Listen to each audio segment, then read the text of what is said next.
대한민국이 일본이 제시한 사상 초유의 10조 원 백지 수표를 찢어버렸습니다. 한국의 단호한 거절에 일본의 90조 원짜리 반도체 부활의 꿈은 처참히 무너졌고 콧대 높던 일본 관료들은 경악하며 주저앉고 말았습니다.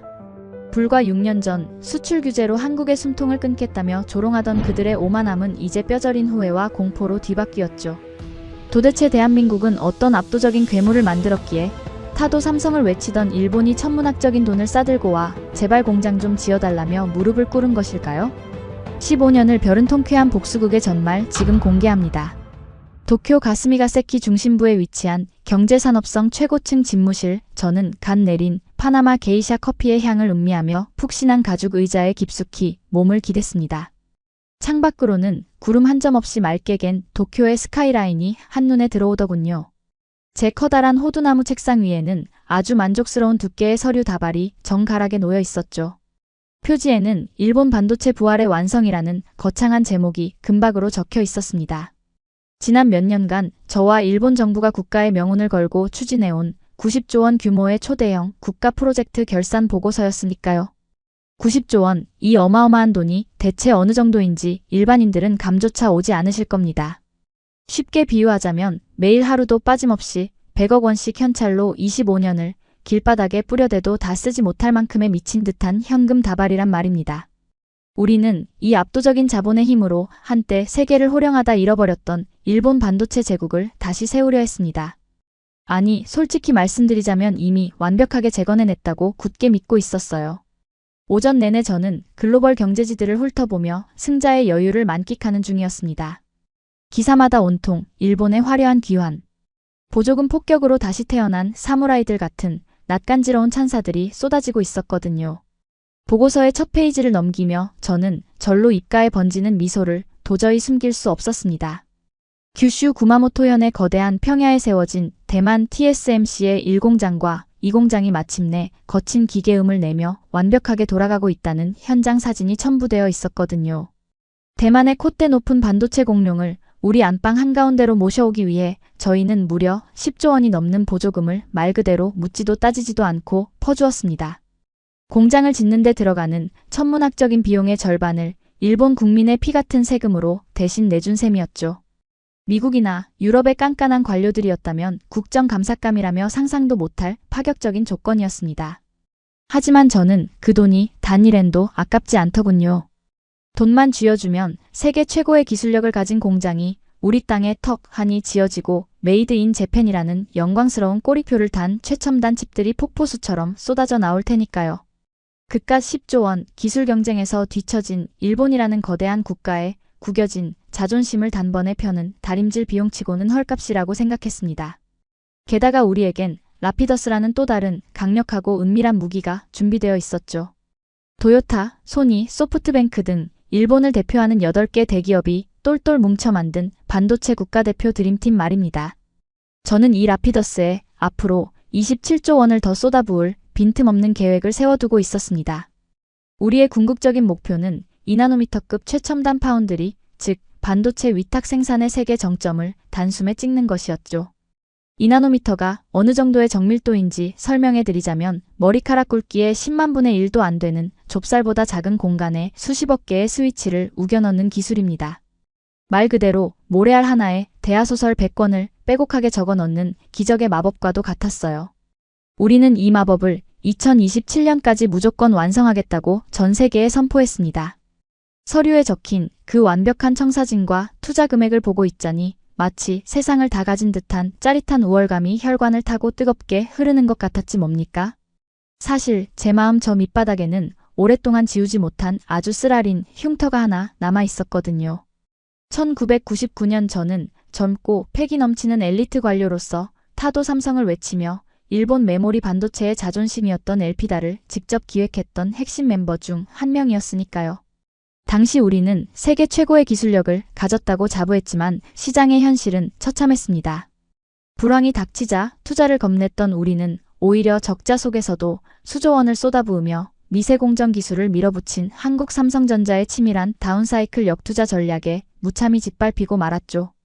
결국 2012년 제가 청춘을 바쳤던 엘피다는 무려 6조 5천억 원이라는 감당 못할 빚더미를 안고 법원에 파산 신청을 했습니다. 그때 저는 제 두 눈앞에서 일본 반도체의 척추가 그대로 박살나는 것을 피눈물을 삼키며 지켜봐야 했습니다. 그래서 2019년에 한국을 향해 불화수소 수출 규제라는 비열하지만 확실한 칼을 빼들었던 겁니다.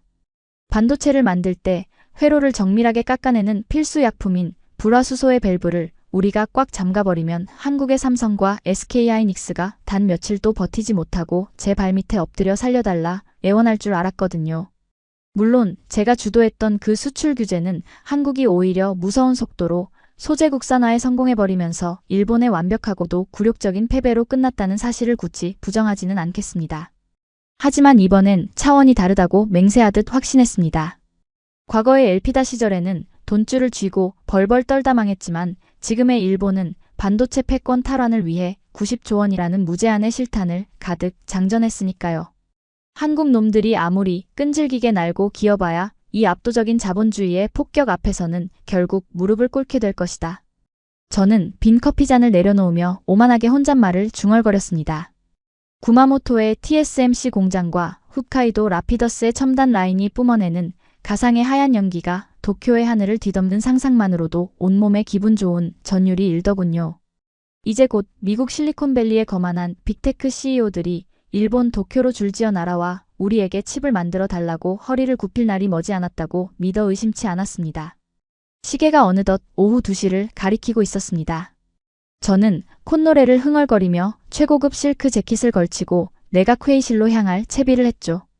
오늘 회의에서는 총리 앞에서 이 90조 원짜리 거대한 철옹성의 완공을 자랑스럽게 브리핑할 예정이었습니다. 책상 위에 놓인 태블릿 PC를 가방에 챙겨 넣으려는 찰나 띠링 하는 날카로운 메일 알림음이 집무실의 무거운 정적을 깨뜨렸습니다. 발신자를 확인해보니 미국 실리콘밸리의 비밀리에 파견 나가 있던 우리 경제산업성 소속 최고위급 정보관이더군요. 제목은 긴급 AI 반도체 턴키 생태계 동향 및 일본 파운드리의 치명적 결함 보고서였습니다. 평소라면 회의가 끝난 뒤에나 느긋하게 훑어보고 넘길 일상적인 정보 보고서였겠지만 유독 치명적 결함이라는 시뻘건 글씨가 제 시선을 강하게 부여잡았습니다. 무언가 설명할 수 없는 불길하고 끈적한 예감이 등줄기를 서늘하게 스치고 지나가는 것을 느끼며 저는 마우스에 손을 올려 천천히 그 메일을 열었습니다. 그 작은 클릭 한 번이 제가 15년간 애써 쌓아 올렸던 오만방자한 믿음과 90조 원짜리 모래성이 산산조각 나는 첫 번째 균열이라는 사실은 꿈에도 모른 채 말입니다. 마우스를 클릭하는 경쾌한 소리와 함께 모니터 화면에 빼곡한 영문과 시뻘건 그래프들이 폭포수처럼 쏟아져 내렸습니다. 실리콘밸리에 급파되어 있던 우리 경제산업성 소속의 최고위급 정보관이 작성한 이 보고서는 구구절절한 서론조차 없이 곧바로 무시무시한 결론부터 제 눈앞에 들이밀더군요. 현재 전 세계 AI 빅테크 기업들이 요구하는 반도체의 핵심은 단순히 칩의 껍데기를 깎는 파운드리가 아니라 그 칩에 진짜 생명을 불어넣는 초고성능 메모리, 즉 HBM에 완전히 종속되어 있다는 문장이 제 시선을 거칠게 찔러왔죠. 솔직히 처음 그 문장을 읽었을 때는 픽하고 헛웃음이 새어나왔습니다. 메모리 반도체라니 그건 그저 컴퓨터에서 데이터를 단순하게 저장해두는 싸구려 창고 같은 것 아니었냐며 혼잣말을 뱉었으니까요. 우리 일본이 피 같은 세금 90조 원을 쏟아부어 대만의 TSMC를 끌어들이고 라피더스를 세워 만들고자 하는 것은 그런 하청업체 수준의 단순 노동이 아니었거든요. 세상에서 가장 정밀한 두뇌를 천재들의 설계도대로 깎아내는 최고급 예술이자 첨단 기술의 결정체 바로 파운드리였단 말입니다. 그런데 마우스 휠을 돌려 보고서의 다음 페이지를 넘기는 순간 제 오만한 비웃음은 입가에서 차갑게 얼어붙고 말았죠. 정보관은 지금의 글로벌 AI 반도체 시장이 어떻게 돌아가고 있는지를 저 같은 늙은 관료조차 단번에 이해할 수 있도록 아주 끔찍하고도 직관적인 비유로 설명해 놓았더군요. 아무리 우리의 라피더스가 2나노미터급의 기가 막힌 AI 연산칩을 깎아낸다 한들 그 옆에 엄청난 양의 데이터를 빛의 속도로 퍼다 나르는 고대역폭 메모리가 딱 달라붙어 있지 않으면 그 칩은 그저 전기만 잡아먹는 값비싼 돌덩이에 불과하다는 거였죠. 쉽게 말해 자동차로 치면 파운드리는 페라리의 화려한 엔진을 만드는 기술인데 HBM은 그 엔진에 불을 붙여 폭발적인 속도를 내게 만드는 최고급 항공유라는 뜻이었습니다. 문제는 우리 일본이 90조 원이라는 천문학적인 돈을 퍼부어 세계에서 가장 거대하고 화려한 엔진 공장을 지어놓고는 정작 거기에 반드시 들어가야 할 기름을 만드는 기술은 단 하나도 확보하지 못했다는 뼈아픈 진실이었습니다. 등줄기를 타고 식은땀이 한 방울 차갑게 흘러내리는 것을 애써 무시하며 저는 신경질적으로 마우스 휠을 아래로 굴려댔죠. 스크린에는 붉은색 막대 그래프 하나가 하늘 높은 줄 모르고 기형적으로 치솟아 있었습니다. 바로 전 세계 HBM 생산 독점률을 나타내는 지표였는데 그 압도적인 막대 그래프의 꼭대기에 적힌 이름표를 본 순간 저는 하마터면 들고 있던 파나마 게이샤 커피잔을 바닥에 내동댕이 칠 뻔했지 뭡니까? 거기에는 너무나도 선명하게 대한민국 삼성전자 N SK하이닉스라는 글자가 선열처럼 붉게 박혀 있었거든요. 무려 전 세계 HBM 공급량의 80% 이상을, 아니 사실상 엔비디아의 AI 가속기에 들어가는 최상급 핵심 물량의 100%를 한국의 단 두 기업이 완전히 싹쓸이하고 있다는 충격적인 데이터가 제 숨통을 강하게 옥죄어 왔습니다. 도저히 믿을 수 없는 노릇이었죠. 설마 그 한국 따위가? 불과 몇 년 전에 우리가 불화수소 밸브 하나 잠가버렸다고 나라 전체가 뒤집히며 쩔쩔매던 그 조센징들이 감히 지금 AI 시대의 명줄을 쥐고 있다고. 저는 덜덜 떨리는 입술을 꽉 깨물며 눈앞의 현실을 강하게 부정해보았습니다. 하지만 모니터 속 데이터는 미국 실리콘밸리에서 직접 수집된 너무나도 잔혹할 만큼 명확한 팩트만을 가리키고 있었죠. 미국의 최고급 엔지니어들이 분석한 이 보고서는 한치의 오차도 허용하지 않는 무서운 진실을 내포하고 있었습니다. 애플, 구글, 마이크로소프트 같은 거대 빅테크들이 반도체를 주문할 때 이제는 파운드리 공장 따로, 메모리 공장 따로 계약하며 번거롭게 굴지 않는다는 충격적인 트렌드 변화였죠. 그들은 칩의 설계부터 위탁 생산 그리고 HBM을 하나로 완벽하게 묶어주는 최고 난이도의 패키징까지 한 번에 알아서 다 해주는 이른바 턴키 생태계를 원하고 있더군요. 그런데 냉정하게 돌아본 우리 일본의 꼴은 어떻습니까? TSMC의 구마모토 공장은 핵심 기술은 쏙 빼놓은 채 구형 칩만 만드는 대만의 하청기지일 뿐이고 우리의 희망인 라피더스는 껍데기만 깎을 줄 알지 메모리는 단 한 알도 생산하지 못하는 반쪽짜리 저름바리에 불과했던 겁니다. 비유하자면 90조 원을 들여 세상에서 제일 화려한 초밥집을 열었는데 정작 초밥의 핵심인 신선한 생선은 전부 한국의 어부들이 독점하고 있어서 우리는 손가락만 빤 채 맨밥만 둥글게 뭉치고 있는 꼴이었으니까요. 속에서 형용할 수 없는 뜨거운 불길이 치솟아 오르며 당장이라도 눈앞의 모니터를 주먹으로 박살내고 싶은 충동이 일었습니다. 혹시 보고서를 작성한 정보관 녀석이 한국의 간교한 언론 플레이에 속아 넘어간 것은 아닐까? 저는 마치 미친 사람처럼 책상 위의 서류 다발들을 사방으로 흩뿌리며 반박할 근거를 찾기 시작했습니다. 일본이 자랑하는 세계 최고의 반도체 장비와 소재 기업들의 리스트를 정신없이 뒤적였죠. 그래, 아무리 한국 놈들이 메모리를 잘 만든다 한들 우리가 기계랑 약품을 안 팔면 그 새끼들은 모래 알아나도 깎지 못해 라고 거칠게 소리내어 외치며 스스로를 필사적으로 위로해보려 했거든요. 하지만 그 얄팍한 안도감은 채 1분을 넘기지 못하고 산산조각 나버렸습니다. 2019년 우리가 야심차게 기획했던 불화수소 수출 규제 사태 직후 삼성과 SK하이닉스가 무서운 집념으로 핵심 소재를 국산화해버리거나 수입선을 미국과 유럽으로 다변화해버린 그 치욕스러운 통계가 번개처럼 뇌리를 스쳤기 때문입니다. 오히려 그때 우리가 성급하게 휘둘렀던 칼날이 한국이라는 호랑이에게 완벽한 독립이라는 날개까지 달아준 꼴이 되었다는 뼈아픈 자책감이 다시금 제 가슴을 무겁게 짓누르더군요. 오후 2시에 예정되어 있던 내각 총리 앞에서의 자랑스러운 브리핑 시간이 턱 밑까지 다가오고 있었지만 저는 푹신한 가죽 의자에서 단 한 발자국도 몸을 뗄 수가 없었습니다. 방금 전까지 세상을 다 가진 듯 빳빳하고 당당했던 제 최고급 실크 재킷이 이제는 마치 비에 젖은 누더기처럼 무겁고 축축하게 느껴지더군요. 완벽하다고 굳게 믿어 의심치 않았던 90조 원짜리 일본 반도체 제국 부활 플랜이 사실은 한국이라는 거대한 그림자 없이는 단 한 걸음도 내디딜 수 없는 처참한 모래성이었다는 사실을 뼛속 깊이 알아버렸으니 말입니다. 이건 뭔가 단단히 잘못된 거야. 한국의 메모리 기술이 이렇게까지 압도적으로 발전했을 리가 없어. 2012년에 우리의 자랑이었던 엘피다가 무너질 때 그 녀석들이 비겁하게 주워 먹은 파이일 뿐인데. 저는 애써 떨리는 목소리로 중얼거리며 어떻게든 억지스러운 핑계를 찾으려 발버둥 쳤습니다. 하지만 제 머릿속으로는 이미 수습할 수 없는 최악의 시나리오가 미친 듯이 돌아가고 있었죠. 만약 이대로 AI 시대가 본격화되고 전 세계의 천문학적인 자본이 HBM으로만 쏠리게 된다면 어떻게 될까요? 일본 정부가 영혼까지 끌어모아 투자한 90조 원은 허공으로 처참하게 증발할 것이고 우리는 또다시 14년 전 엘피다가 6조 5천억 원의 빚더미에 깔려 단말말을 내뱉으며 파산했던 그 끔찍한 지옥을 두 번째로 맛보게 될 것이 너무나도 뻔했으니까요. 저는 떨리는 손으로 다급히 비서실의 내선 번호를 눌렀습니다. 그리고는 오후 일정을 총리 브리핑까지 모조리 취소하라고 악을 쓰듯 소리쳤습니다. 90조 원의 예산을 자랑하는 화려한 브리핑 따위가 지금 당장 중요한 게 아니었죠. 이거지 같은 실리콘밸리의 보고서가 정말로 사실인지, 정말로 한국 놈들이 우리 머리 꼭대기에 올라앉아 글로벌 AI 패권의 명주를 쥐락펴락하고 있는지 제 두 눈으로 직접 낱낱이 파헤쳐 확인해야만 미쳐버릴 것 같은 이 불안감이 조금이나마 가라앉을 것 같았습니다. 당장 경제산업성의 모든 정보망과 스파이들을 총동원해 한국 삼성전자와 SK하이닉스의 현재 HBM 생산 능력, 2026년 이후의 수주 예약 장부, 그리고 그들이 용인과 평택에 짓고 있다는 수백조 원대 메가 클러스터의 실체를 단 1mm도 빼놓지 말고 전부 스캔해와. 수화기를 부서져라 쾅 하고 내려놓은 제 이마에는 어느새 식은땀이 흥건하게 맺혀 뚝뚝 떨어지고 있더군요.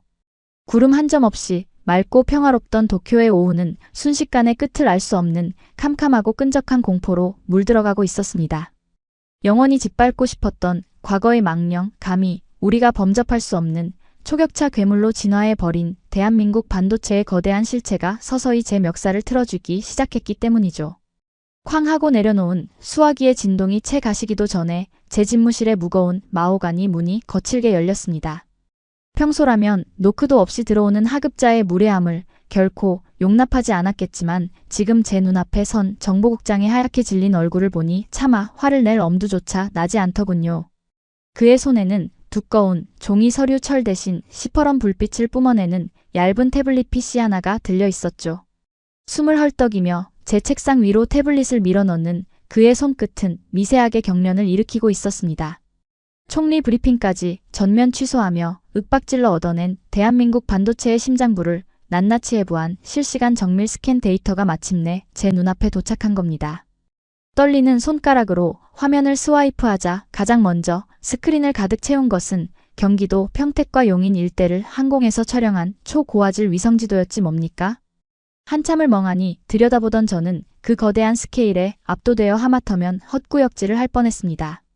600조 원. 그렇습니다. 우리가 일본 반도체의 부활이라며 영혼까지 끌어모아 쏟아부은 90조 원에 무려 7배에 달하는 천문학적인 자본이 그 좁은 한국 땅덩어리 한가운데에 투하되고 있었으니까요. 단순히 돈의 액수만 충격적인 게 아니었거든요. 정보국 요원들이 현장에서 수집해온 보고서 속 한국의 모습은 제가 과거 1990년대나 2000년대 초반에 출장을 가며 겪었던 그 촌스럽고 투박한 나라가 전혀 아니란 말입니다. 과거의 한국은 그저 밤낮 없이 미싱을 돌리듯 사람을 무식하게 갈아넣고 달달한 믹스커피 한 잔으로 피로를 속여가며 억척스럽게 물건을 찍어내던 하청 공장 같은 이미지로 제 머릿속에 각인되어 있었죠. 하지만 화면 속 2026년 오늘의 대한민국 반도체 클러스터는 마치 외계 문명의 요새를 보는 듯한 착각을 불러일으켰습니다. 수만 명의 최상급 엘리트 연구원들이 움직이는 동선은 소름이 돋을 만큼 체계적이고 스마트하게 통제되고 있었으니까요. 정보국장이 특히 붉은색 밑줄까지 쳐가며 강조한 대목은 그들의 기이할 정도로 냉철한 업무 문화였습니다. 영하의 살을 에이는 한겨울 날씨에도 한국의 엔지니어들은 하나같이 한 손에 얼음이 가득 담긴 차가운 아이스 아메리카노를 쥐고 있더군요. 처음엔 그저 유별난 식성이라 치부했지만 보고서를 읽어내려갈수록 그 얼음 가득한 검은 액체가 상징하는 바가 명확해졌지 뭡니까? 그것은 감정의 동요 없이 뇌의 온도를 차갑게 유지하며 극한의 효율을 뽑아내겠다는 한국인들 특유의 미친 효율성을 대변하는 도구였던 겁니다. 게다가 그 거대한 메가 클러스터를 돌리는 시스템은 또 어찌나 경이로운지 넋을 잃고 바라볼 수밖에 없었습니다. 한국 사회에 깊숙이 뿌리내린 새벽 배송이라는 무시무시한 물류혁신 시스템이 반도체 공급망에 완벽하게 이식되어 있더군요. AI가 전 세계의 수요를 초 단위로 예측하고 수천 가지의 초정밀 화학 소재와 부품들이 단 1분의 오차도 없이 공장 라인으로 알아서 빨려 들어가고 있었단 말입니다. 어디 그뿐이겠습니까? 공장 현장의 말단 오퍼레이터부터 최고의 경영진까지 그들의 디지털 문해력은 전 세계 어느 국가도 따라올 수 없는 압도적인 수준이었습니다. 두꺼운 종이 매뉴얼을 뒤적이는 구시대적인 일본의 장인 정신 따위는 명함도 내밀지 못할 만큼 그들은 얇은 태블릿 하나로 수억 개의 데이터를 실시간으로 통제하며 아주 미세한 오류조차 즉각적으로 잡아내고 있었으니까요. 완벽한 디지털 시스템과 차가운 이성으로 무장한 이 2026년의 한국은 제가 알던 그 감정적이고 욱하던 과거의 약소국이 절대 아니었습니다. 가장 뼈아픈 타격은 2019년 우리가 휘둘렀던 불화수소 수출 규제의 나비 효과를 적나라하게 마주한 순간이었습니다. 보고서의 3페이지에는 당시 우리가 밸브를 잠갔던 핵심 소재들이 어떻게 되었는지 상세히 나와 있더군요. 한국은 무너지기는커녕 그 특유의 미친 속도전과 디지털 적응력을 바탕으로 단 몇 년 만에 초정밀 EUV 포토레지스트와 고순도 불화수소의 완전한 자립 생태계를 구축해버렸지 뭡니까? 우리가 한국의 목을 조르려 던진 올가미를 그들은 오히려 스스로를 강철로 단련하는 기폭제로 삼아버린 셈이었죠. 일본의 전통 있는 소재 기업들이 수출길이 막혀 영업이익이 30%씩 폭락하며 피눈물을 흘릴 때 한국의 반도체 제국은 그 어떤 외부의 충격에도 흔들리지 않는 완벽한 방어막을 완성해버렸단 말입니다. 그리고 마침내 제 눈앞에 그토록 확인하고 싶지 않았던 가장 끔찍한 데이터가 떠올랐습니다. 바로 SK하이닉스와 삼성전자의 HBM, 즉 초고성능 메모리의 향후 3년치 글로벌 수주 예약 장부였죠. 2026년 물량 전량 완판, 2027년 물량 90% 선주문 완료. 이 두 줄의 짧고 건조한 문장이 거대한 망치처럼 제 뒤통수를 후려쳤습니다. 미국의 엔비디아, 애플, 마이크로소프트 같은 콧대 높은 빅테크 CEO들이 돈을 수조 원씩 싸들고 한국 평택과 용인으로 달려가 번호표를 뽑고 굽신거리며 대기하고 있다는 뜻이었으니까요. 우리가 90조 원을 들여 지어놓은 텅 빈 껍데기 파운드리를 채워줄 두뇌인 HBM은 이미 전 세계가 싹쓸이에 가고 단 한 방울도 남아있지 않았던 겁니다. 이대로 가만히 앉아서 다가오는 죽음을 기다릴 수는 없었습니다. 저는 덜덜 떨리는 손으로 태블릿을 밀쳐내고 즉각 암호화된 정부 화상회의 시스템을 켰지 뭡니까? 수소문 끝에 과거 저와 안면이 있던 한국 반도체 대기업의 핵심 고위 임원과 비공식적인 한라인을 연결하는 데 성공했습니다. 모니터 너머로 한국 측 임원의 얼굴이 나타나자 저는 짐짓 여유로운 척 평소 짓고 다니던 그 오만한 미소를 애써 지어 보이며 다급하게 입을 열었죠. 오랜만이요, 김 전무. 우리 일본이 이번에 파운드리에 90조 원을 풀었는데 한국의 그 훌륭한 메모리 기술력과 합치면 참 좋은 그림이 나오지 않겠소? 공장 건설비와 운영비의 절반 자그마치 10조 원이 넘는 보조금을 우리가 묻지도 따지지도 않고 쏴주겠소. 과거의 서운함은 털어버리고 큰 틀에서. 하지만 제 말이 채 끝나기도 전에 화면 속 한국 임원의 반응은 제 심장을 꽁꽁 얼어붙게 만들기에 충분했습니다. 10조 원이라는 막대한 백지 수표를 넌지시 던졌음에도 그의 얼굴에는 단 한치의 놀라움이나 동요조차 찾아볼 수 없었거든요. 그는 그저 무표정한 얼굴로 책상 위에 태블릿을 가볍게 탭하더니 한 손에 들고 있던 투명한 플라스틱 컵 속의 아이스 아메리카노를 한 모금 길게 빨아들였습니다. 얼음이 달그락거리는 그 서늘한 소리가 스피커를 타고 제 집무실을 차갑게 울리더군요. 제안은 감사하지만 단칼에 거절하겠습니다. 너무나도 고요하고 건조한 목소리였습니다. 승자의 통쾌함이나 과거의 분노 같은 감정적 찌꺼기는 단 1g도 섞여 있지 않은 그저 쓸모없는 스팸 메일을 휴지통에 쳐넣듯 기계적이고 냉정한 대답이었죠. 이미 2027년까지 글로벌 빅테크들과의 HBM 턴키 공급망 세팅이 완료되어 일본 쪽에 할당할 여유 캐파가 전혀 없습니다. 무엇보다 우리는 600조 원이 투입되는 용인 메가 클러스터의 시스템 효율을 극대화하는 데 집중할 뿐 지정학적 리스크가 명백한 곳에 분산 투자를 할 이유가 없거든요. 지정학적 리스크. 그 단어가 제 귀에 꽂히는 순간 얼굴이 화끈 달아오르며 숨을 쉴 수가 없었지 뭡니까? 2019년에 우리가 저질렀던 수출 규제라는 비열한 짓거리를 그는 단 한 번의 언성도 높이지 않고 가장 우아하고 치명적인 단어로 찌르고 들어온 겁니다. 저는 뭐라도 변명해보려 입을 뻐끔거렸지만 턱이 굳어버린 듯 아무런 소리도 뱉어내지 못했습니다. 화면 속의 그는 더 이상 이 대화에 단 1초의 시간도 낭비하기 아깝다는 듯 스마트워치를 힐끗 보더니 정중하지만 얼음장처럼 차가운 인사를 남겼죠. 다음 글로벌 화상회의가 있어서 이만 끊겠습니다. 90조 원 프로젝트 부디 모래성이 되지 않기를 건투를 빕니다.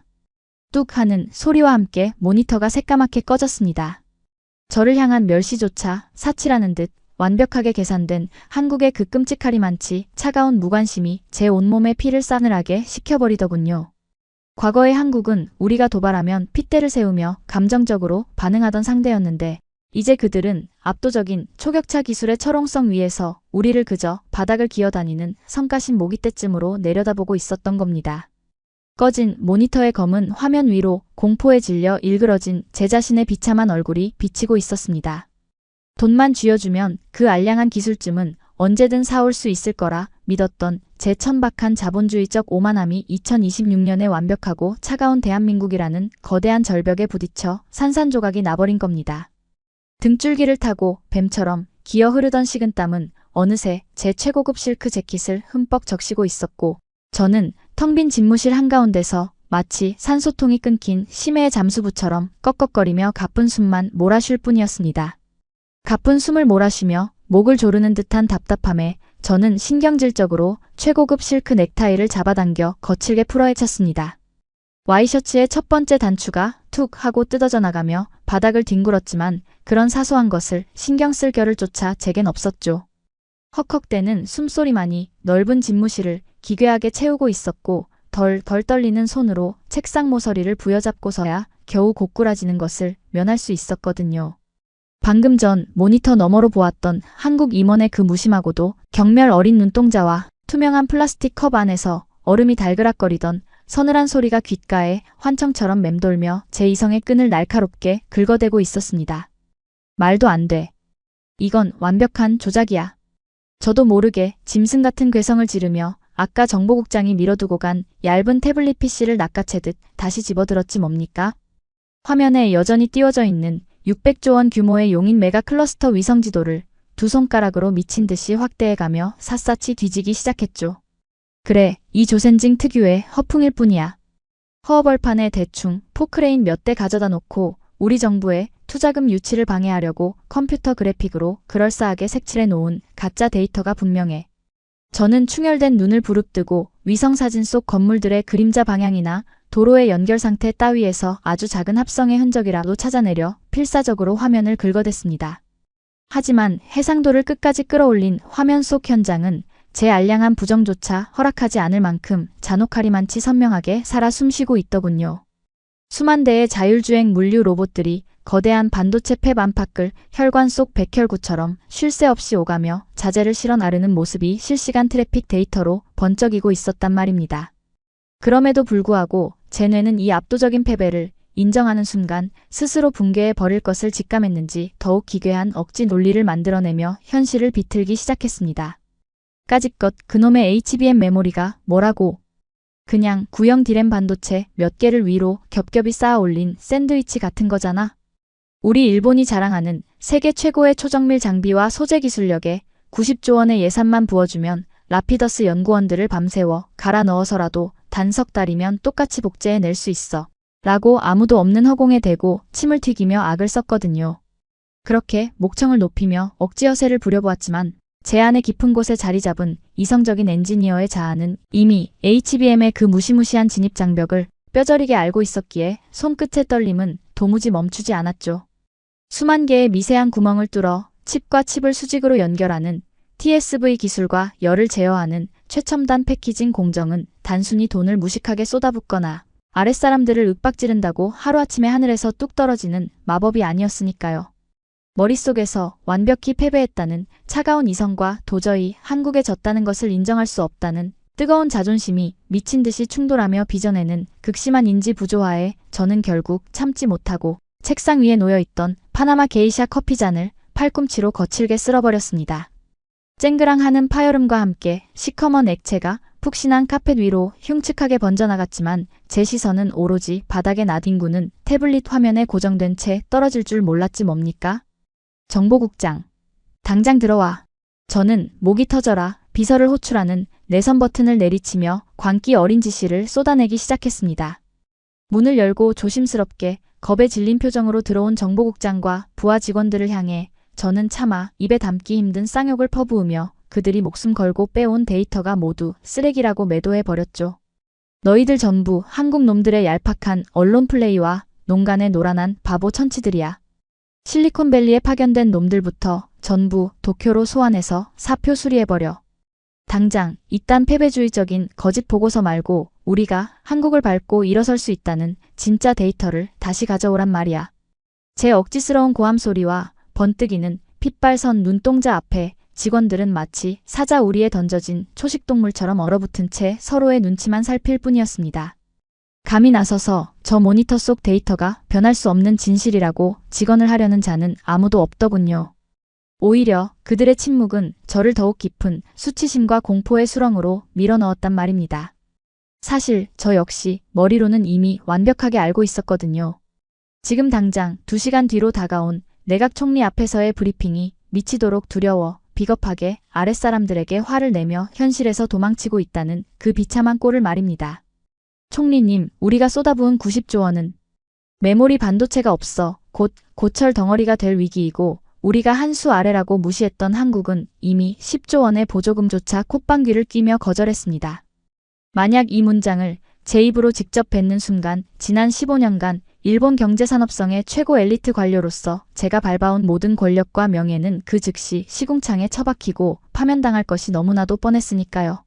차가운 식은 땀방울이 눈썹을 타고 주르륵 흘러내려 눈동자를 따갑게 찔러왔지만 저는 소매로 거칠게 훔쳐내며 기어코 책상 위를 굴러다니던 90조 원짜리 반도체 부활 보고서를 박박 찢어 쓰레기통에 쑤셔 넣었습니다.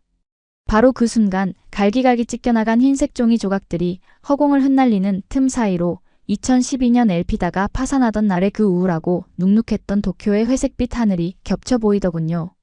당시에도 우리는 한국 삼성전자의 압도적인 역발상 투자와 초격차 기술을 쿨하게 인정하지 못했습니다. 삼성이 미친 짓을 하고 있다. 저런 치킨 게임은 곧 스스로 자멸할 것이다. 라며 억지스러운 언론 플레이와 우리 입맛에 맞는 장밋빛 보고서만 소비하며 현실을 회피하기에 바빴었죠.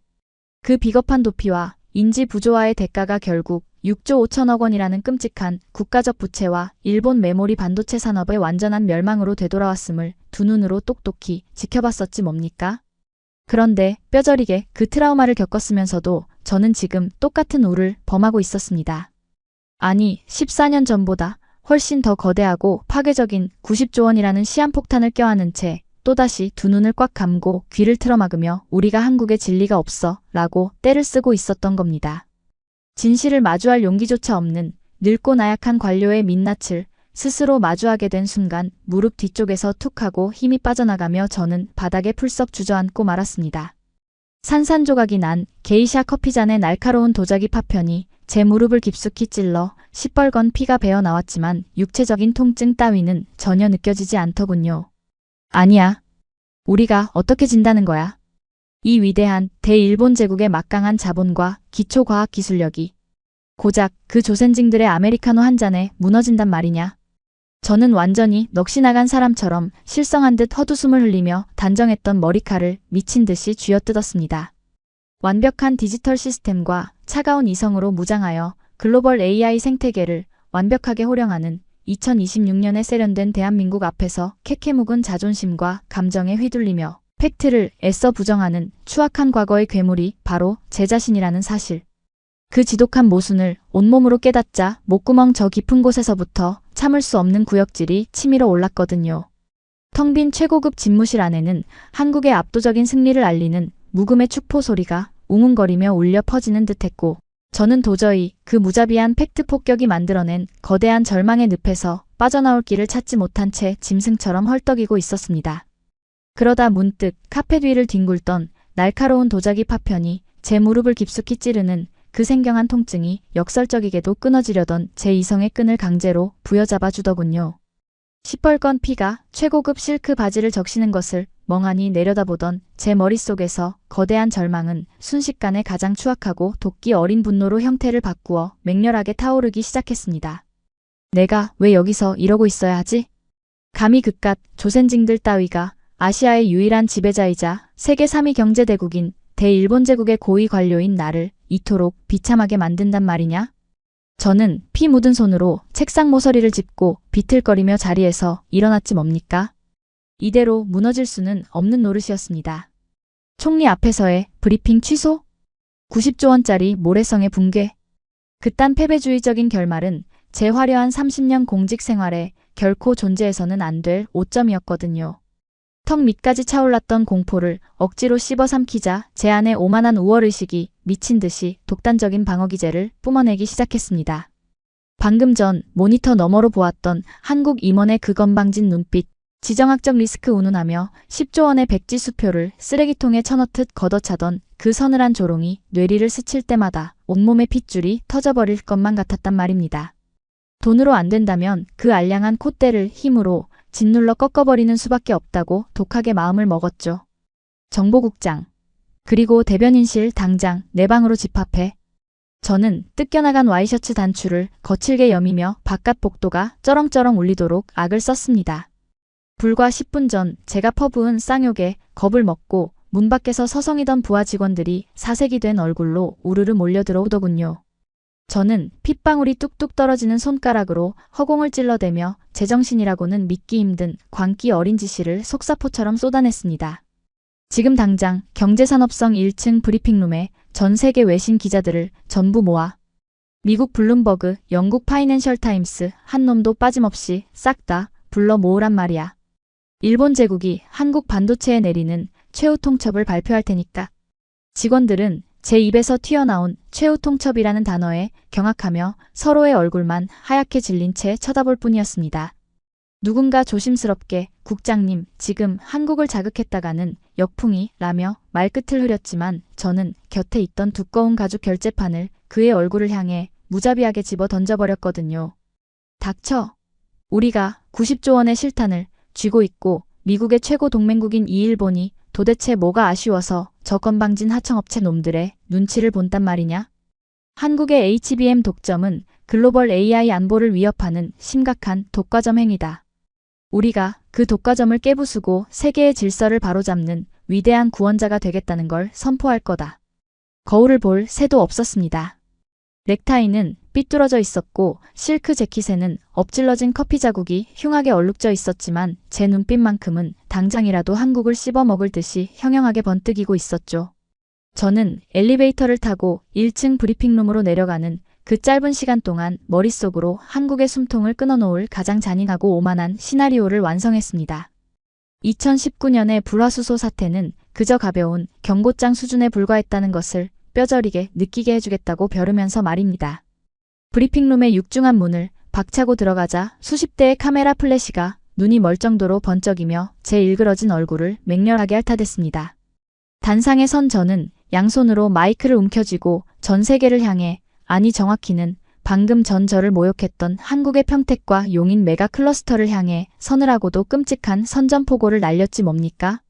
오늘 우리 일본 경제산업성은 글로벌 AI 공급망의 안정을 위해 중대한 결단을 내렸습니다. 일부러 헛기침을 한번 내뱉고는 가장 거만하고 내려다보는 듯한 특유의 억양으로 말을 이어갔습니다. 현재 한국의 특정 기업들이 전 세계 HBM 메모리 시장을 독점하며 글로벌 테크 기업들의 목줄을 쥐고 흔드는 매우 비정상적이고 오만한 행태를 보이고 있습니다. 이는 동북아시아의 기술 안보를 심각하게 훼손하는 행위이며 우리 일본은 이를 더 이상 좌시하지 않을 것입니다. 이에 우리는 한국 측에 매우 관대한 마지막 기회를 주고자 합니다. 장내는 찬물을 끼얹은 듯 섬뜩한 정적이 흘렀습니다. 기자들의 타이핑 소리조차 멈춘 그 팽팽한 고요 속에서 저는 승리에 도취된 미치광이처럼 입꼬리를 비틀어 올리며 결정적인 쐐기를 박았거든요. 한국의 삼성전자와 SK하이닉스는 향후 48시간 이내에 일본 라피더스와의 무조건적인 기술 공유 협정에 서명하십시오. 또한 2026년 이후 생산되는 차세대 HBM 물량의 절반 이상을 반드시 일본 홋카이도와 구마모토 공장에서 생산하도록 핵심 설비와 인력을 즉각 이전해야 할 것입니다. 우리가 공장 건설비 10조 원을 하사하겠다는 이자비로운 제안을 걷어찬다면 그 오만함의 대가는 철저한 파멸뿐일 것입니다. 단상 맨 앞줄에 앉아있던 미국 뉴욕타임스 기자가 기가 막히다는 듯 헛웃음을 치며 손을 번쩍 들더군요. 국장님, 그건 명백한 기술 갈취이자 협박 아닙니까? 한국 기업들이 이미 수주를 끝낸 상황에서 일본의 그런 억지 요구를 들어줄 리가 없을 텐데요. 그 질문에 저는 코웃음을 치며 단상을 쾅 하고 내리쳤습니다. 협박? 건방진 소리. 애초에 한국이 반도체를 만들 수 있었던 건 우리 일본이 과거에 장비와 기초 기술을 적선해 주었기 때문입니다. 주인도 몰라보는 사냥개에게는 몽둥이가 약인 법이죠. 만약 한국이 이 최후 통첩을 거부한다면 우리 일본은 즉각 국가안보 위협을 발동하여 차세대 패키징 공정에 들어가는 초정밀 몰딩 화합물과 차세대 EUV 주변 핵심 부품의 한국 수출을 전면 차단할 것입니다. 외신 기자들이 일제히 웅성거리며 경악에 찬 비명을 지르기 시작했습니다. 하지만 제 폭주는 거기서 멈추지 않았단 말입니다. 이왕 선을 넘은 김에 한국의 그 잘난 지정학적 리스크라는 단어를 제 손으로 직접 박살 내버리고 싶었거든요. 2019년에 우리가 숨구멍을 살짝 막았을 때 한국이 며칠 만에 꼬리를 내리고 비명을 질렀는지 전 세계가 똑똑히 기억하고 있을 겁니다. 운 좋게 국산화 몇 개 성공했다고 눈에 뵈는 게 없는 모양인데 일본의 90조 원짜리 반도체 펀드는 너희들의 경쟁사인 미국의 마이크론이나 대만의 파운드리를 무제한으로 지원하여 한국을 철저하게 말려 죽이는 데 쓰일 수도 있다는 걸 명심해야 할 겁니다. 48시간. 그 안에 머리를 조아리고 HBM 핵심 설계도를 들고 도쿄로 오지 않는다면 너희들의 그 자랑스러운 600조 원짜리 용인 메가 클러스터는 거대한 고철 무덤으로 변하게 될 것이다. 마이크를 집어던지듯 내려놓고 돌아서는 제 귓가에는 외신 기자들의 아수라장 같은 고성들이 파도처럼 밀려들었습니다. 카메라 플래시가 제 등 뒤를 미친 듯이 때렸지만 저는 세상을 발밑에 둔 정복자처럼 꼿꼿하게 고개를 쳐들고 브리핑룸을 빠져나왔죠. 피 묻은 바지와 커피 얼룩진 재킷은 이제 수치가 아니라 훈장처럼 느껴졌지 뭡니까? 봤느냐 건방진 조센징들아. 이것이 자본과 힘을 쥔 자의 진정한 공포다. 감히 나를 그리고 이 대일본 제국을 무시한 대가를 피눈물로 치르게 해주마. 저는 엘리베이터에 올라타며 48시간 뒤 한국 정부와 기업의 대표들이 도쿄로 날아와 제 구두 끝에 입을 맞추며 살려달라 애원하는 그 짜릿한 상상에 빠져 미친 듯이 낄낄거리며 웃기 시작했습니다.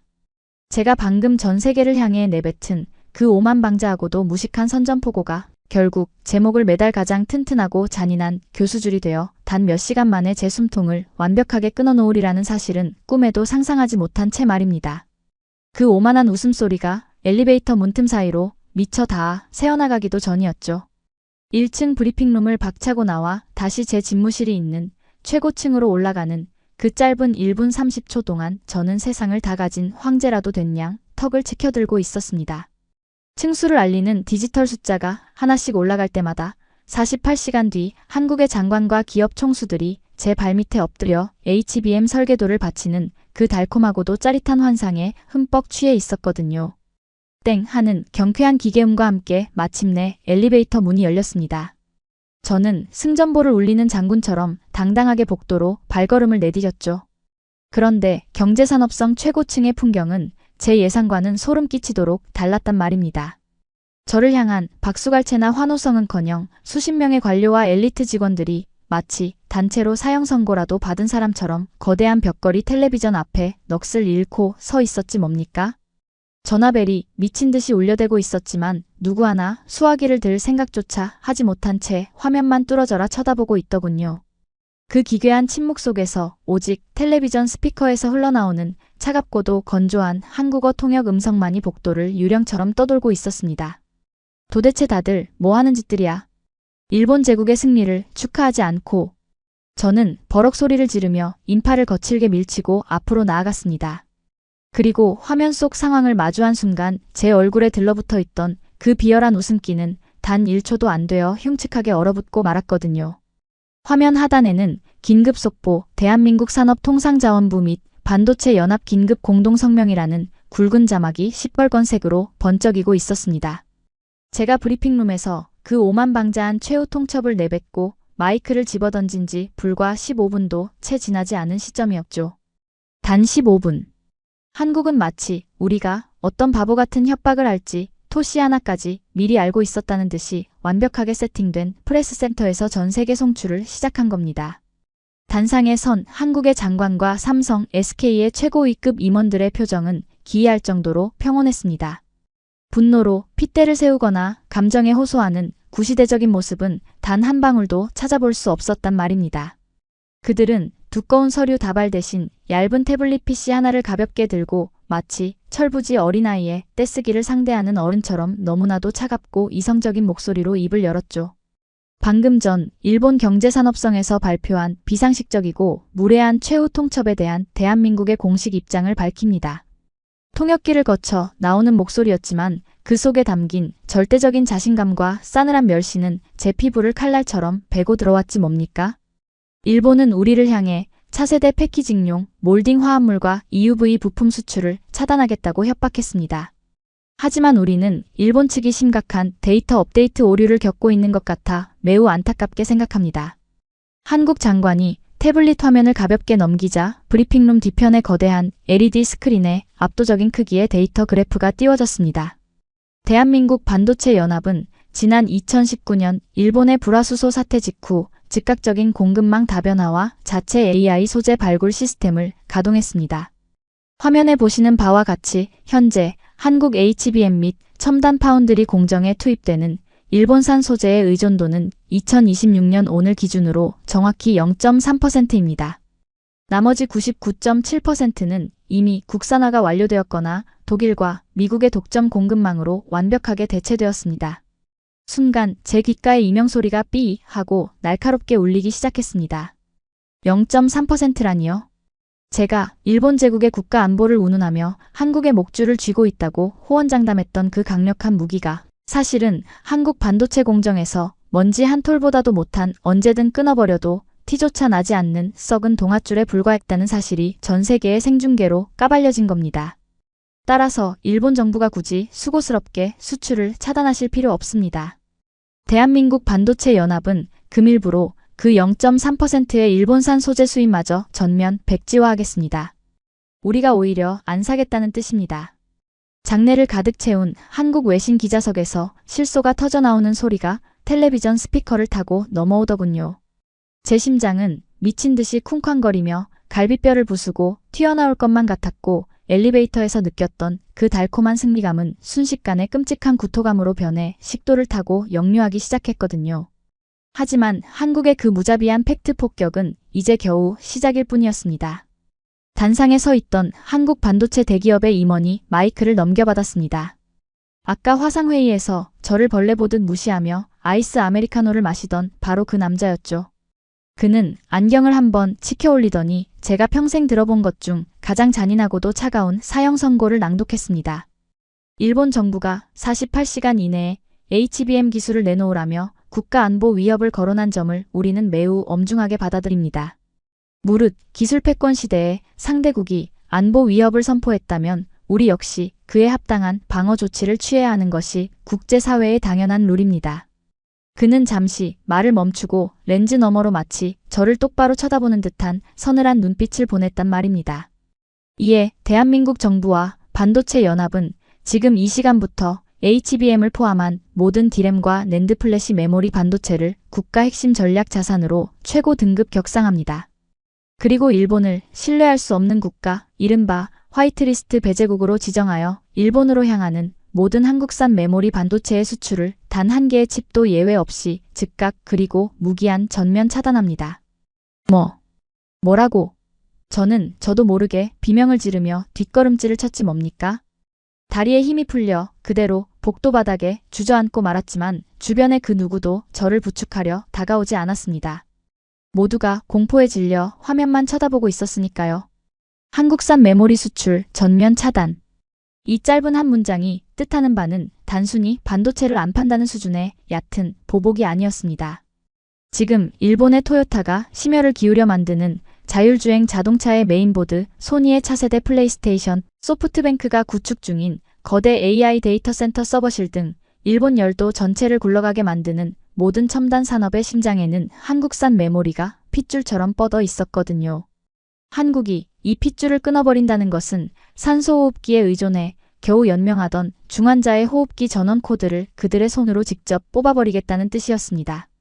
당장 한 달치 재고가 바닥나는 순간부터 일본의 모든 공장 가동이 멈추고 수천만 대의 스마트폰과 자동차 생산 라인이 멈춰서며 국가 시스템 전체가 거대한 암흑의 마비 상태로 빠져들 것이라는 끔찍한 미래가 제 머릿속을 강타했죠. 더불어 우리 대한민국 반도체 연합은 글로벌 AI 생태계의 교란을 막기 위해 핵심 고객사들과 긴급 협의를 마쳤습니다. 한국 임원의 낭독은 멈추지 않았습니다. 그의 말과 동시에 텔레비전 화면 우측 상단에 미국 실리콘밸리에서 날아온 긴급 속보 트윗들이 실시간으로 팝업되기 시작하더군요. 엔비디아 CEO의 공식 계정이었습니다. 우리는 무리한 기술 탈취를 시도하는 국가와는 절대 협력하지 않는다. 우리의 유일하고도 완벽한 HBM 파트너는 대한민국뿐이며 일본 라피더스와 논의 중이던 모든 위탁 생산 검토를 전면 백지화한다. 뒤이어 애플, 마이크로소프트, 구글 등 세계 경제를 쥐락펴락하는 빅테크 수장들의 성명이 폭격기처럼 쏟아져 내렸단 말입니다. 그들 모두가 약속이나 한 듯 일본의 비상식적인 협박을 강력하게 규탄하며 한국과의 굳건한 연대를 선언하고 있었습니다. 제 동공은 주체할 수 없이 사시나무 떨리듯 떨리기 시작했습니다. 입을 뻐끔거려 보았지만 침이 바싹 말라붙어 쇳소리조차 나오지 않았거든요. 오만함에 취해 외신 기자들 앞에서 호기롭게 던졌던 저의 그 무식한 48시간 최후 통첩이 도리어 글로벌 빅테크들을 완벽하게 한국의 편으로 뭉치게 만들어버린 최악의 방아쇠가 된 겁니다. 마지막으로 일본 경제산업성 국장에게 전합니다. 화면 속 한국 장관이 태블릿을 끄며 정면을 응시했습니다. 48시간을 기다릴 필요 없습니다. 대한민국은 단 15분 만에 당신들이 90조 원을 들여 세운 그 초라한 모래성을 어떻게 합법적이고 완벽하게 무너뜨릴 수 있는지 증명했습니다. 용인 클러스터가 고철이 될지 당신들의 라피더스가 텅 빈 유령 공장이 될지는 내일 아침 개장하는 도쿄 증시가 가장 먼저 대답해 줄 것입니다. 이상입니다. 통신이 툭 끊기며 화면이 전환되자마자 방송국 앵커들의 다급한 목소리와 함께 도쿄 증권거래소의 실시간 차트가 화면을 가득 채웠지 뭡니까? 한국의 발표가 끝나기가 무섭게 니케이 지수는 폭포수처럼 수직으로 곤두박질치기 시작했습니다. 토요타, 소니, 소프트뱅크 등 일본을 대표하는 기업들의 주가가 마치 누군가 절벽에서 집어 던진 것처럼 새파란 음봉을 그리며 미친 듯이 하한가로 직행하고 있었죠. 우리 정부가 90조 원을 쏟아부어 세운 라피더스 관련주들은 아예 매수세가 완전히 실종되며 휴지 조각으로 변해가고 있었습니다. 저는 바닥에 주저앉은 채 덜덜 떨리는 두 손으로 제 얼굴을 감싸 쥐었습니다. 숨통을 조여오는 끔찍한 공포가 발끝부터 정수리까지 소름 끼치게 기어 올라왔거든요. 슬로우 모션을 보는 것처럼 제 뇌리는 방금 전 제가 저질렀던 모든 행동의 결과값을 초단위로 잔인하게 분석해 내기 시작했습니다.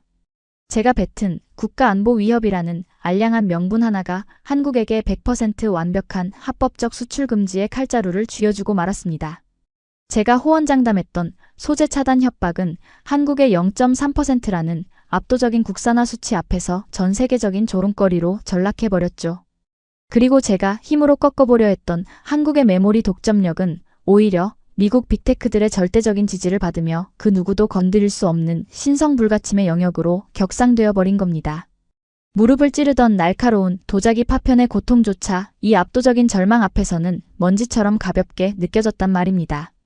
1999년 타도 삼성을 외쳤으나 2012년 6조 5천억 원의 빚더미에 앉아 파산했던 엘피다의 저주. 그 끔찍했던 트라우마가 이제는 90조 원이라는 15배나 더 거대한 빚더미와 일본 국가 경제의 완전한 마비라는 괴물로 진화하여 저를 산채로 집어삼키려 아가리를 벌리고 있었습니다. 오만방자하게 쳐들었던 제 고개는 스프링이 끊어진 인형처럼 바닥을 향해 꺾여버렸고 제 입에서는 짐승에 앉는 소리인지 오열인지 모를 기괴한 단말마가 끊임없이 새어나왔습니다. 한국은 감정적으로 소리 한번 지르지 않았습니다. 그저 차갑고 투명한 얼음물이 담긴 컵을 내려놓듯 압도적인 데이터와 팩트, 그리고 단 한 번의 무자비한 행동으로 제 모든 것을, 그리고 일본의 15년 묵은 알량한 자존심을 심의 밑바닥까지 철저하게 짓밟아 가루로 만들어버렸으니까요. 눈앞이 새하얗게 전멸하며 산소가 차단된 듯한 끔찍한 질식감이 몰려왔습니다. 내가 대일본 제국의 최고 엘리트인 내가 단 15분 만에 이 나라를 내 손으로 완벽하게 파멸시켜버린 것이다. 그 명백하고도 소름 끼치는 팩트 폭격 앞에서 제 90조 원짜리 자만심은 그렇게 가장 비참하고 처절한 형태로 산산조각 나며 붕괴하고 있었습니다. 차가운 경제산업성 최고층 복도 대리석 바닥에 얼굴을 처박은 채 저는 얼마나 오랜 시간을 그렇게 실성한 들깨처럼 헐떡거렸는지 모릅니다. 핏발선 눈동자 너머로 도쿄의 스카이라인 위로 잔인하리만치 붉은 아침 해가 떠오르고 있었죠. 제가 전 세계를 향해 호기롭게 외쳤던 48시간 최후 통첩의 첫 번째 아침이 밝은 겁니다. 하지만 그 아침은 일본 제국의 위대한 부활을 알리는 서막이 아니라 제 손으로 직접 목에 매단 밧줄이 팽팽하게 당겨지는 완벽한 사형 집행의 시작이었단 말입니다. 오전 9시 정각 도쿄 증권거래소가 개장하자마자 전광판은 말 그대로 피바다를 방불케 하는 시뻘건 숫자들로 뒤덮였습니다. 니케이 지수는 하락 수준이 아니라 아예 폭포수처럼 증발해버리며 개장단 5분 만에 사상 초유의 서킷 브레이커가 발동되어 거래가 전면 중단되고 말았거든요. 일본이 90조 원을 쏟아부어 키우겠다던 라피더스 관련 소부장 기업들의 주가는 하한가라는 방어선조차 무의미할 정도로 바닥을 뚫고 지하실로 처박히고 있었습니다. 증권가에서는 일본 반도체의 심장이 멎었다는 절망적인 비명만이 터져나왔지 뭡니까? 돈으로 모든 것을 살 수 있다고 믿었던 천박한 자본주의적 오만함이 한국의 단호한 메모리 수출 전면 차단 카드 한 방에 휴지 조각으로 변해버리는 순간을 전 국민이 생중계로 목격한 셈입니다. 경제산업성의 제 집무실 전화기는 아예 터져버릴 듯이 울려댔습니다. 수화기를 들 때마다 쏟아지는 보고들은 그야말로 생지옥이나 다름없었죠. 한국산 디램과 낸드 플래시가 끊기자 일본의 자랑이던 첨단 산업의 생태계 전체가 그 즉시 심정지 상태에 빠져버렸으니까요. 세계 1위 자동차 기업이라며 콧대를 높이던 토요타는 자율주행 차량에 들어갈 핵심 메모리를 구하지 못해 큐슈의 메인 생산 라인 3곳의 가동을 무기한 중단한다는 긴급 성명을 발표했습니다. 소니는 연말 출시 예정이던 차세대 플레이스테이션의 생산을 전면 취소했고 소프트뱅크가 야심차게 짓고 있던 도쿄 외곽의 초대형 AI 데이터 센터는 서버에 꽂을 HBM을 단 한 알도 확보하지 못한 채 거대한 콘크리트 흉물로 방치될 위기에 처했더군요. 가장 뼈아픈 것은 우리가 피 같은 세금을 퍼주며 모셔왔던 대만 TSMC의 배신이었습니다. 구마모토에 지어진 1공장과 2공장의 책임자는 한국에 발표가 있은 지 불과 반나절 만에 세트 업체들의 메모리 수급 불균형으로 인해 일본 내 파운드리 가동률을 70% 이상 축소하고 핵심 엔지니어들을 미국 아리조나와 대만 본사로 철수시키겠다는 통보를 날려왔단 말입니다. 우리가 10조 원이 넘는 보조금을 쥐어주며 완성한 반도체 성벽이 한국의 메모리라는 핏줄이 끊기자마자 하루아침에 유령 도시로 변해버린 겁니다. 솔직히 말씀드리면 엉망이 된 집무실 한가운데 멍하니 주저앉아 이 처참한 붕괴를 지켜보고 있자니 제 자신이 아니 우리 일본이라는 나라 전체가 너무나도 한심하고 멍청해서 헛웃음만 픽픽 새어나오더군요. 도대체 무슨 깡으로 무슨 배짱으로 감히 가만히 제 갈 길 가는 한국의 영린을 건드렸던 걸까?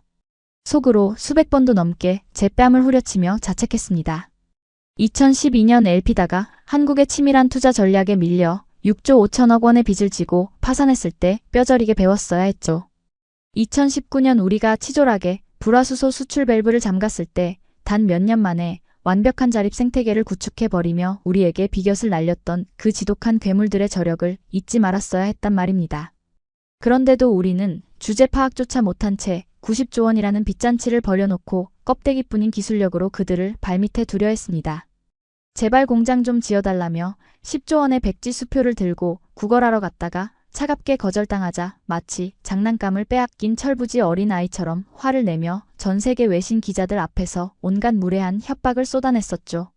그 알량한 자존심 한번 세워보겠다고 날린 그 가벼운 새치혀가 결국 잠자던 호랑이의 코털을 뽑아버린 꼴이 되었으니까요. 우리가 먼저 국가안보 위협이라는 칼을 빼들며 명분을 쥐어주었으니 한국은 아주 합법적이고도 우아하게 그 칼을 빼앗아 우리 일본 경제의 숨통을 정확하게 찔러버린 겁니다. 그러게 도대체 왜 누구 좋으라고 그 미친 짓을 저질렀는지 과거의 제 멱살을 잡고 미친 듯이 흔들고 싶은 심정이었거든요. 국제사회의 조롱은 그야말로 제 멘탈을 믹서기에 넣고 갈아버리는 수준이었습니다. 미국의 블룸버그 통신은 대문짝만한 메인 기사로 스스로 산소호흡기를 뽑아버린 일본의 48시간이라는 제목을 달고 우리를 조롱했지 뭡니까? 기사 내용은 더 가관이었죠. AI 시대의 뇌를 독점한 한국에게 파운드리만 가진 일본이 덤비는 것은 계란으로 바위를 치는 것조차 안 되는 코미디였다며 우리의 90조 원짜리 프로젝트를 전 세계적인 웃음거리로 만들어버렸습니다. 실리콘밸리의 빅테크 CEO들은 일제히 한국의 삼성과 SK하이닉스를 향해 충성 맹세에 가까운 지지 성명을 내놓으며 그들이 짓고 있는 600조 원 규모의 용인 메가 클러스터야말로 글로벌 AI의 유일한 성지라고 떠받들고 있더군요. 반면 우리 일본 경제산업성이 위치한 가스미가세키 관가는 완벽한 초상집으로 변했습니다. 저와 함께 타도 삼성을 외치며 샴페인을 터뜨렸던 핵심 관료들은 사태가 이 지경이 되자 언제 그랬냐는 듯 쥐새끼처럼 꼬리를 말고 도망치기 바빴습니다.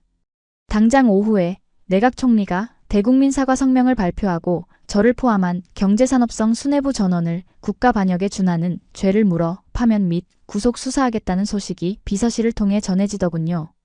저는 덜덜 떨리는 손으로 책상 서랍을 열고 제 이름이 금박으로 새겨진 낡은 만년필을 꺼내 들었습니다. 30년간 엘리트 관료로서 대일본 제국의 경제를 주무른다고 자부했던 제 화려한 인생의 마지막이 한국이라는 거대하고도 완벽한 시스템 앞에서 이토록 찌질하고 비참하게 박살날 줄은 정말 상상조차 하지 못했단 말입니다.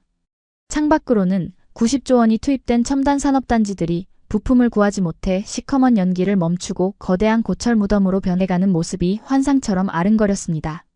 우리가 틀렸어. 아니, 처음부터 우리가 비빌 수 있는 상대가 아니었던 거야. 저는 힘없이 펜을 쥔 채 백지 위에 굵은 눈물을 뚝뚝 흘리며 사직서를 써 내려갔습니다. 완벽한 디지털 문해력과 미친 효율로 무장한 2026년에 세련된 대한민국은 낡은 과거의 환상에 갇혀 억지만 부리던 우리 일본에게 조금의 자비도 없이 가장 차갑고 잔인한 철퇴를 내렸죠. 그 압도적인 실력 격차 앞에서 발가벗겨진 채 무너져 내린 일본 제국의 텅 빈 자존심은 이제 그 누구도 쳐다보지 않는 쓰레기통 속에 처박혀 영원히 썩어 들어갈 일만 남아 있었습니다. 영원히 썩어 들어갈 일만 남아있는 그 초라한 사직서 위로 제 눈물이 툭툭 떨어지며 경제산업성 국장이라는 제 직함을 흉하게 번지게 만들고 있었습니다. 방금 전 짐을 챙겨 30년 청춘을 바쳤던 경제산업성 건물을 쫓기듯 빠져나와 벤치에 주저앉은 2026년 오늘 도쿄의 잿빛 하늘은 제 텅 빈 속을 비웃듯 무심하게만 보이더군요.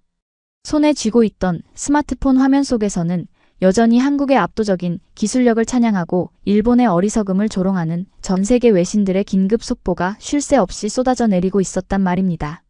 저는 멍하니 화면을 바라보며 서울의 거대한 메가 클러스터에서 투명한 얼음이 담긴 아이스 아메리카노를 쥐고 차갑게 데이터를 통제하고 있을 한국의 젊은 엘리트들을 떠올렸지 뭡니까? 과거 2012년 엘피다 사태나 2019년 수출 규제 때만 해도 우리는 속으로 그들을 한 수 아래의 조립 공장쯤으로 치부하며 억지를 부렸습니다. 하지만 지금 이 순간 뼈저리게 인정할 수밖에 없네요.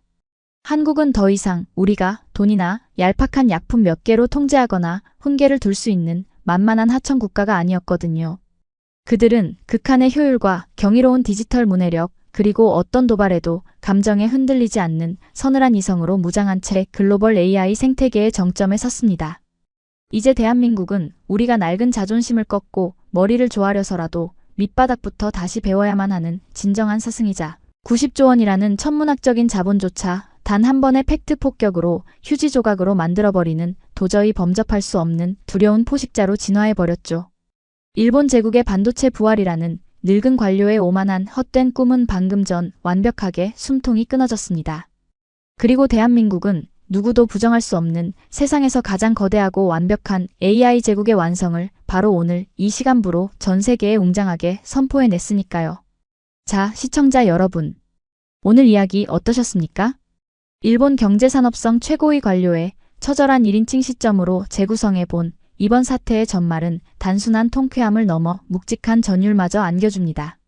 1999년 타도 삼성을 외치며 출발했던 일본 엘피다의 비참한 파산부터 2019년 한국의 목줄을 조이려다 실패한 수출 규제 사태, 그리고 2026년 오늘 90조 원을 쏟아붓고도 한국 반도체에 무릎을 꿇은 굴욕의 역사까지. 15년에 걸친 이 숨막히는 반도체 전쟁의 최종 승자는 결국 위기 속에서도 흔들림 없이 기술의 초격차를 묵묵히 갈고 닦은 우리 대한민국이 차지했죠. 돈으로 모든 것을 살 수 있다며 10조 원의 백지 수표를 들이밀던 그들의 오만함은 차가운 이성과 압도적인 시스템으로 무장한 K반도체 앞에서는 그저 철부지 어린아이의 생떼에 불과했다는 사실이 너무나도 자랑스럽게 다가오네요. 오늘도 밤낮 없이 대한민국을 글로벌 AI 패권의 최정상으로 이끌고 있는 우리 반도체 영웅들에게 아낌없는 박수와 찬사를 보냅니다. 구독과 좋아요, 그리고 알림 설정은 저희가 더 날카롭고 통쾌한 팩트 폭격 영상을 제작하는데 가장 큰 원동력이 되거든요. 지금까지 감동띵동이었습니다. 다음에도 가슴 뜨거워지는 통쾌한 소식으로 찾아뵙겠습니다.